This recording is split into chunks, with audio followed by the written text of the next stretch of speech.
c'était pour valoriser la vie Zoé. C'était ça le motif. Parce que nous ici, nous, ce que nous attendons, ce n'est pas la prédication. Non, nous attendons que la vie de Dieu s'établisse littéralement en nous. Comme on dit souvent, que je répète, que ce soit comme Jésus. Voilà. Les gens disent ça comme mais ça devient comme un slogan, mais ne sachons pas réellement. On ne peut pas devenir comme Jésus en observant la loi. Jésus était la vie Zoé. Quand il est venu, ses amis, ce n'étaient pas les pharisiens, c'était des gens de mauvaise vie. C'est pour marquer la différence entre ce que lui il est, ce que lui il a et ce que les autres ont. Frère Branham dit que Jésus a subi toutes sortes de tentations. Même la tentation sexuelle, Jésus a subi ça. Mais pourquoi Jésus n'est pas tombé? Parce que son sang était riche. Donc quand on dit que j'ai le sang de Jésus, oh j'ai le sang de Jésus, mais quand je me vois là, je n'ai pas le sang de Jésus, j'ai le sang de mon Père. Mais le sang de Jésus c'est quoi? Le sang de Jésus, c'est la parole que j'ai reçue en moi, qui est en train de grandir petit à petit. Maintenant, quand la parole a grandi en moi, entre-temps la vie négative est là. C'est ça que Frère Branham prêche, la plus grande bataille jamais livrée. Maintenant, si tu es un pasteur, tu n'es pas enseigné sur ça, tu vas condamner les brebis. Parce que la pluie tombe sur la bonne et la mauvaise sémence. Quand tu reçois la pluie de la parole, la terre aussi est bénie. Elle te produira des ronces et des épines. Donc, quand Dieu envoie un ministre ou envoie un prophète, dans le cadre du ministère, le prophète a droit à s'abstenir de tout ce qui est négatif, parce que l'onction n'aime pas le négatif. Mais quand Dieu vient maintenant dans l'homme sous forme de vie, il vient pour détruire la première vie. Mais la première vie doit faire ses expériences pour que la vie de Dieu en toi ait de l'impact. Donc quand Dieu, un homme, le christianisme a deux volets. Il y a le côté négatif et le côté... C'est ça qui fait le christianisme. Sinon dans la Bible ici, on ne pouvait que parler des œuvres de Dieu dans le positif. Mais pourquoi on met les œuvres négatives?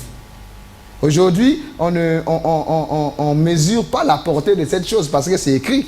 Mais si une personne, un pasteur, disons par exemple, frère Obili, fait ce que David a fait là, qu'est-ce que les gens ne diront pas? C'est un scandale. C'est un scandale. Assassin. C'est un assassin. Mais Dieu a autorisé David à faire ça. Et on écrit ça dans la Bible. Normalement, la page... Et nous lisons là. Nous lisons.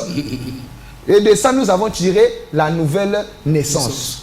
La vie est une expérience de tous les jours. C'est pour ça que tu ne peux pas être un pasteur si tu n'as pas l'expérience de la vie. Tu vas faire mal aux brebis.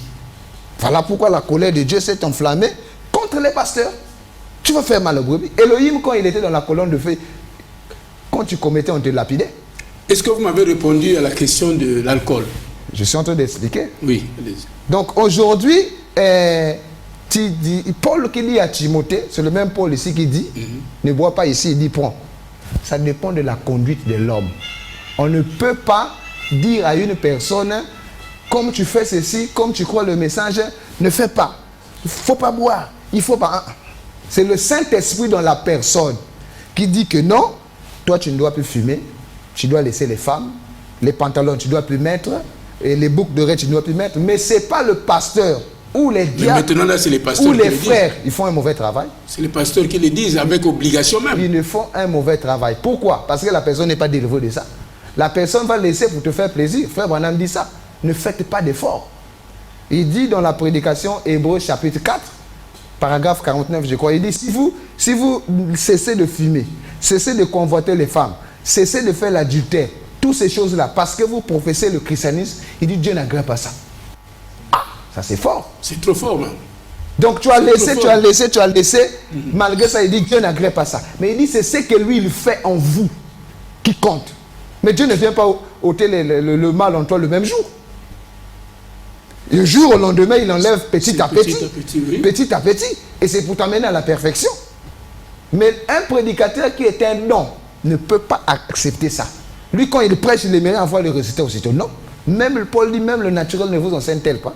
Quand tu sèmes un grain d'arachide, il faut attendre le temps pour que ça germe, pour que tu aies les fruits. Ça prend du temps. Mais c'est la même chose avec la parole. La parole est une sémence qu'on sème dans le cœur des gens. Maintenant, pour que cette sémence germe, il faut donner la pure parole. Et Frère Branham dit ça dans les exposés, que votre attachement spirituel dépend Et votre élévation spirituelle dépend à l'attachement à la pure parole. À votre attachement à la pure parole. Mais vous, nous les pasteurs, qu'est-ce que nous faisons? On attaque la chair. La chair n'a rien à voir. Paul dit la chair et le sang n'hériteront pas. Donc le problème du vin, c'est la Bible qui le dit. On doit croire aussi les Écritures. C'est la conduite de l'homme. Si l'homme se sent conduit à faire ça, on ne peut pas l'en vouloir. Maintenant, selon vous, l'homme, je dis même selon vous, oui, selon vous, l'homme doit être conduit. Et si cet homme est, ça dit qu'il va prendre toujours l'alcool, par exemple, ou bien fait sur la diète pendant qu'il va à l'église, est-ce que vous pensez que à long terme, ça pourra marcher? Oui. Jésus a dit, venez tel que vous êtes. Que vos péchés soient noirs ou rouges, comme il dit, je rendrai cela blanc comme la neige. Quand la personne vient telle qu'elle est, elle est remplie de fardeaux. Mais ce n'est pas en un jour que tu vas tout décharger. L'adultère, c'est un fardeau. Qu'est-ce qu'il faut faire?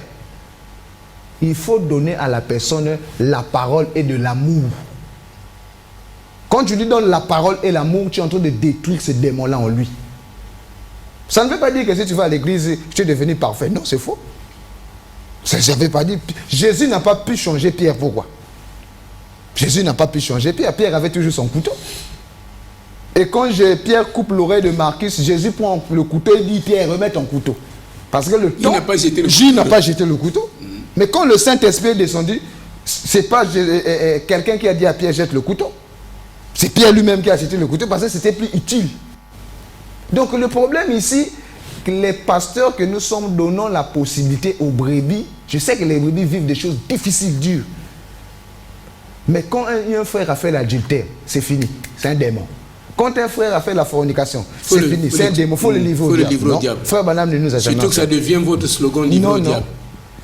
Une personne est tombée, donnez-lui de l'amour. Frère Branham dit, ne l'enfoncez plus.